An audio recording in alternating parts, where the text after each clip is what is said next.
Whenever I saw a video by Darian in my recommendations, I would have to stop watching because it quickly became clear to me he didn't know what he was talking about. This is where we get into the question, what happened to the ARCA series? Once we got into the mid-2010s, ARCA found themselves struggling financially. The only solution was to get bought out by NASCAR. Under no circumstance was ARCA sold to NASCAR because we were in any sort of financial difficulty. That's nothing could be further from the truth. To go out here and make this assumption and put it on your YouTube channel with tens of thousands of views, it's irresponsible. You know, if you want to make a claim, call me. I'm really easy to get a hold of. It's wrong. It's absolutely wrong. And it's irresponsible to say that in a public forum when you've never even asked us. You know, it's just wrong. Now this is journalism! Yeehaw! But let me ask you this. Surely things got better? Well, things got much, much worse. He's a massive plagiarist. I mean, it's like he's just reading Wikipedia.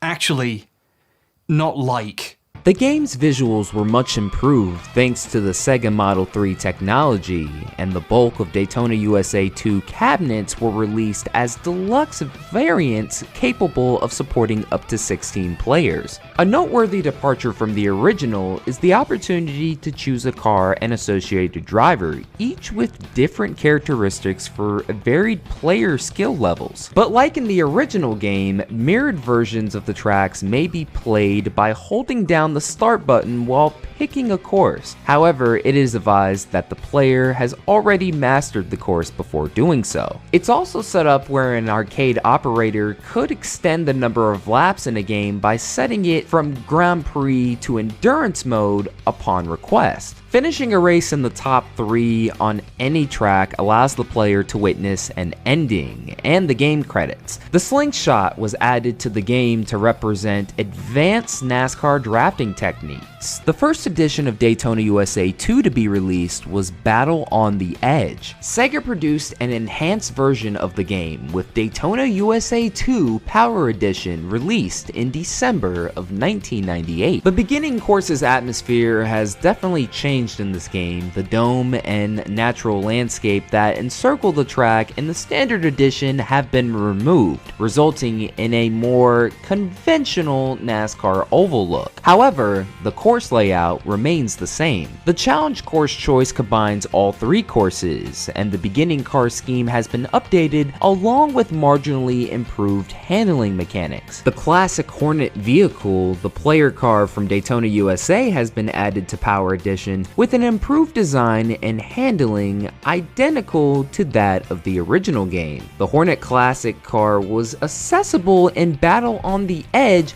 but the unlock code remained secret until New Year's Eve 2020. The AI is also more aggressive in this edition, and one corner in the advanced course has been modified to equalize the difficulty. Before the alteration, many players thought this was the most difficult corner in the game. Unusually for an arcade. Cringe. There's no other word for it. This makes me cringe. It's embarrassing. But let me ask you this. Wouldn't it be really fucking bad for him if it turned out he also stole the new stuff from somewhere else?